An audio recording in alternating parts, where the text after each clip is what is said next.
ভাগ্যে যেন ভালো কিছু আল্লাহ লেখেন, আপনার নসিবে যেন ভালো কিছু আসে, আপনার রিজিকে যেন আল্লাহ বরকত দান করেন, এর জন্য বেশ কিছু আমল আমরা কোরআন হাদিসের আলোকে বলতে পারি, সাজেশন দিতে পারি। বরকত যদি চান, এক নম্বর হলো ঈমান এবং তাকওয়া লাগবে। আল্লাহ বলেছেন ওয়ালাউ আন্না আহলাল কুরআ আমানু ওয়াত্তাকাও লাফাতাহনা আলাইহিম বারাকাতিম মিনাস সামা। যদি কোনো জনপদের লোকেরা ঈমান আনে, আল্লাহর ভয় অন্তরে লালন করে, আল্লাহ বলেছেন আসমান থেকে বরকতের সব দুয়ার খুলে দেওয়া হবে। বা দুই, ইস্তেগফার বেশি বেশি করলে, আল্লাহ বলেছেন সূরা নূহের মধ্যে, যদি কেউ ইস্তেগফার করে, নূহ আলাইহিস সালাম তার জাতিকে বলেছেন ফাকুলতু আস্তাগফিরু রাব্বাকুম ইন্নাহু কানা গাফফারা ইউরসিলিস সামাআ আলাইকুম মিদরারা ওয়া ইউমদিদুকুম বিআমওয়ালিন ওয়া বানিন ওয়া ইয়াজআল লাকুম জান্নাতিন ওয়া ইয়াজআল লাকুম আনহারা। আল্লাহ নবী নূহ আলাইহিস সালাম বলেছেন, আমি আমার জাতিকে বলেছি তোমরা আল্লাহর কাছে ইস্তেগফার করো, ক্ষমা প্রার্থনা করো। বেশি বেশি ইস্তেগফার করলে আল্লাহ তাআলা রিজিকের মধ্যে বারাকা দিবেন, অভাব দূর করবেন, সম্পদে এবং সন্তানে আল্লাহ তাআলা বরকত দান করবেন। তাহলে তিন, শুকর আদায় করো। আল্লাহ বলেছেন লা ইন শাকারতুম লা আযীদান্নাকুম।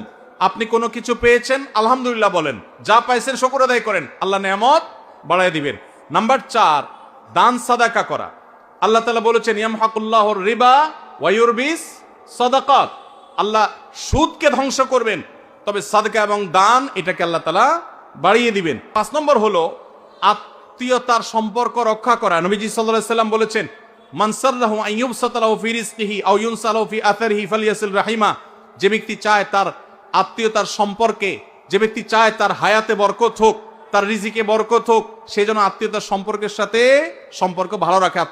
সর্বশেষ আরেকটা আমল বলতে চাই, সেটা হলো খাবারের ক্ষেত্রে একত্রিত হয়ে বসে খাবার খাওয়া। এই সুন্নত আমাদের সমাজ থেকে বিদায় হয়ে গেছে, আমরা অনেকে জানি না।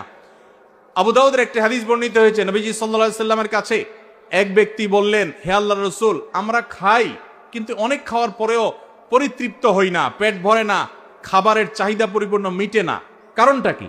নবীজি সাল্লাল্লাহু আলাইহি সাল্লাম বলেছেন তোমরা সম্ভবত আলাদা আলাদা প্লেটে খাও, আলাদা আলাদা সিঙ্গেল সিঙ্গেল খাও।